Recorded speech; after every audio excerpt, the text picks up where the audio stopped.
पाकिस्तान में दहशतगर्दी और टारगेट किलिंग में भारत का घिनौना किरदार बेनकाब हो गया है। भारत की तरफ से पाकिस्तान में टारगेट किलिंग के लिए एक खुफिया नेटवर्क चलाया जा रहा था जो मुख्तलिफ लोगों की टारगेट किलिंग करता था। पाकिस्तान के झेलम से गोलीबारी में 2 लोगों की मौत, लश्कर चीफ हाफिज की मौत की खबर मिल रही है। पाकिस्तान में किसी को खबर नहीं है, इंडियन मीडिया का कोई नुमाइंदा पाकिस्तान में नहीं है, ठीक है जनाब, लेकिन इंडिया में खबर पहुंच जाएगी कि जनाब फलां जगह पे वो बंदा एक मारा गया। हाफिज सईद पर हमला हुआ है। जेहलम बाईपास पर एक गाड़ी गुजर रही थी, एक गाड़ी में हाफिज सईद और उसका बहुत करीबी साथी अबू कत्ल मौजूद था। उस गाड़ी पर हमला होता है और उस हमले में हाफिज सईद बहुत ज्यादा जख्मी हो गया है और जो अबू कत्ल है वो मारा गया है, वो कत्ल कर दिया गया है और इस वक्त बाकी जो भी साथ थे उनको हॉस्पिटल पहुंचाया जा चुका है। और ये जो टारगेट किलर्स हैं इनको एक थर्ड कंट्री से इनको कंट्रोल किया जा रहा था। रा के एजेंट घर घर फिर रहे हैं पाकिस्तान में, उनका दिल किसको मारने का कर रहा है? वही जिहादी एलिमेंट, जिहादी लोग ही सब मरते। हाफिज सईद साहब के ऊपर एलिगेशंस हैं, उनको इतराजात हैं, वो सेटिस्फाई नहीं हो सके। वो ये समझती है कि उनका कोई कुछ नहीं बिगाड़ सकता, तो वो दुनिया भर में अपने जो मुखालिफिन हैं उनको खत्म करना शुरू कर दें। अब कहा यह जा रहा है कि ये दरअसल बहुत बड़ा मंसूबा था इंडियन जो एजेंसी है उसका। अगर इतना परफेक्टली वो काम कर रहे हैं तो इसका मतलब है उनके बड़े मजबूत फुटप्रिंट्स हैं यहाँ। वजह है अनजान गनमैन, वो गनमैन जिसने साल भर से पाकिस्तानी फौज और उसके पालतू आतंकियों की नींद उड़ा रखी है। वो कब, किस गली, किस सड़क, किस मस्जिद के बाहर मिल जाए पाकिस्तान में किसी को नहीं पता। ये भूल रहे हैं, ये नया भारत है, ये घर में घुसकर मारता है। कि भारत ने पाकिस्तान पर एक सीक्रेट हमला किया है। यह हमला अदृश्य है लेकिन बहुत घातक है। पाकिस्तानी सरकार के अधिकारियों ने वॉशिंगटन पोस्ट को बताया है कि भारत ने पाकिस्तान और अफगानिस्तान के ही कुछ लोगों का इस्तेमाल कर पाकिस्तान पर हमला कर दिया है।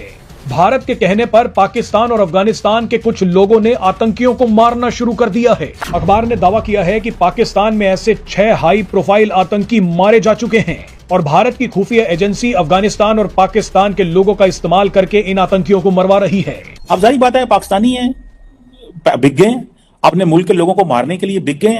शाहिद लतीफ साहब थे, उनके कत्ल का जो मास्टरमाइंड था वो इंडियन एजेंट योगेश कुमार था और जो मोहम्मद रियाज साहब जिनको रावलाकोट में शहीद किया गया था उनका जो कत्ल है उसके पीछे अशोक कुमार आनंद था। लेकिन उन्होंने जो टारगेट किलर थे इस्तेमाल किए पाकिस्तान में वो पाकिस्तानी थे। क्योंकि दुनिया का शायद ही कोई ऐसा देश होगा जो अपने दुश्मनों को नहीं मारेगा। इजराइल तो न जाने कितने देशों में घुसकर अपने दुश्मनों को मार आया है।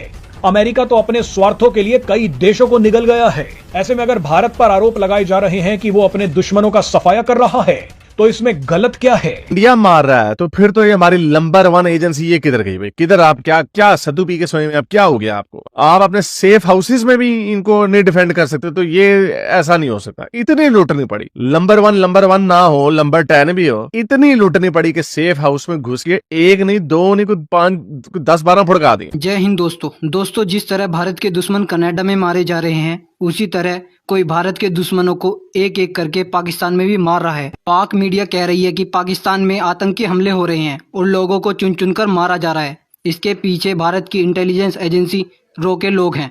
दोस्तों, क्या ये बात सही हो सकती है कि रो कनाडा और पाकिस्तान में भारत के दुश्मनों को मार रहा है? अगर सही है तो अगला नंबर आतंकी हाफिज सईद का होगा। आपका इस पर क्या विचार है? कमेंट में जरूर। इतने ही ज्यादा टपकाए जा चुके हैं, कहीं किसी गली चौराहे कूचे में हर जगह से खबरें ही आती रहती हैं कि इसको मार दिया, उसको मार दिया। जगह जगह लोगों को टपकाया जाता रहा पहले, और खास तौर पर जो ऐसे जिहाद से जुड़े हुए जिनको मुजाहिदीन कहा जाता था उनको टपकाया गया। जब उनकी हिस्ट्री सामने आती है तो पता ही चलता है कि ये तो कश्मीर में जिहाद के लिए गए हुए थे और ये जो बंदा है ये उधर गया हुआ था और इसने जो है मुंबई अटैक्स में जो है उसमें हिस्सा लिया था। उन सबको 1 से 2 साल के अरसे में आपने देखा कि कई ऐसी खबरें आती रहीं जो कि उनको टपकाया जाता रहा। तो अब ये हुआ है कि एक और को टपका दिया गया है और उसका नाम बताया जा रहा है अबू कत्ल। और इस वक्त जो इंडियन मीडिया है वो हर तरफ इंडियन मीडिया में यही खबर वायरल हो रही है कि भारतीय मीडिया ये कह रहा है कि इस तरह के इजराइल इस तरह के काम करता था और अब उन्होंने भारत में भी करने शुरू कर दिए।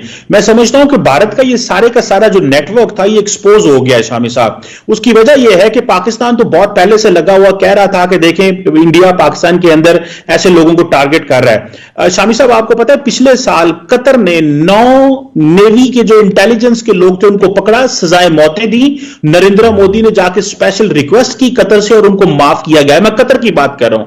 कनाडा से शामी साहब इसी वजह से और अमेरिका से जो रॉ चीफ है उनको निकाल दिया गया और ये 50 साल बाद ये ऐसी वाकया हुआ है कि इस वक्त इंडिया की रॉ की प्रेजेंस नॉर्थ अमेरिका में मौजूद नहीं है।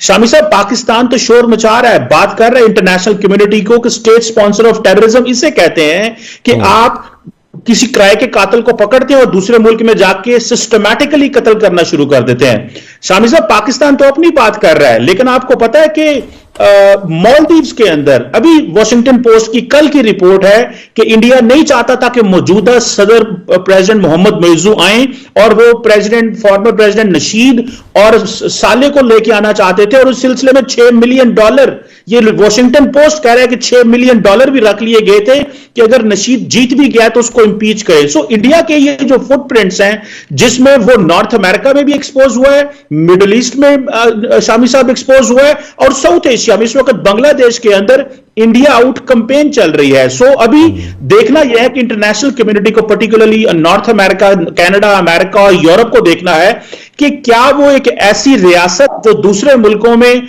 हुकूमतें भी गिराना चाहती है, वहां पे लोग उनके बारे में कैंपेन्स भी चला रहे हैं कि यहां पे निकलें, और अब ये कनाडा और अमेरिकन को मार रहे हैं वहां पे जाके, क्या ऐसी रियासत के साथ ऐसे ही ट्रीट करना है जैसे वो कर रहे हैं? और इसके ऊपर इंटरनेशनल लॉ मौजूद है, लॉ ऑफ ट्रीटीज मौजूद। पाकिस्तानी धरती पर अनजान गनमैन का जो खौफ 2022 के अंत में शुरू हुआ था, वो 2024 में पूरे परवान पर दिखा। लाहौर से लेकर रावलपिंडी, पेशावर और पीओके तक भारत के दुश्मनों को पाकिस्तान के गली चौराहों पर दौड़ा दौड़ा कर गोली मारी गई। फोटो भी आए और कुछ वीडियो भी आए। 2024 में अनजान गनमैन के शिकारों की संख्या 34 से ऊपर पहुंच गई। जनवरी 2024 में पाकिस्तान ने बाकायदा प्रेस कॉन्फ्रेंस करके 2 आतंकियों की हत्या की बात कबूली और इन हत्याओं का इल्जाम भारत पर मढ़ दिया। हमारे यहां तो हम किधर है? हम क्यों उनके ऐसा माहौल क्यों पैदा हुआ कि कोई भी गैर मुल्की एजेंसी यहां पर आए और एक्टिव हो? हमें उनको पकड़ना चाहिए।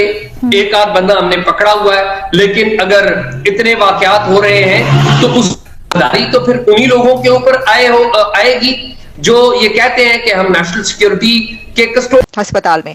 अब क्या इससे जो है वो हाफिज सईद इस हमले के बाद बच पाता या नहीं बच पाता, वो तो हमें पता चलेगा। लेकिन क्योंकि इसकी अभी तक, अगर आप मुझे ये कहेंगे कि क्या ऑथेंटिसिटी है कहां पर, जैसा मैं आपको बता रही हूं कि एनडीटीवी से लेकर इंडिया टीवी हर जगह पर, यानी ये नहीं है कि सिर्फ सोशल मीडिया पर खबर चल रही है।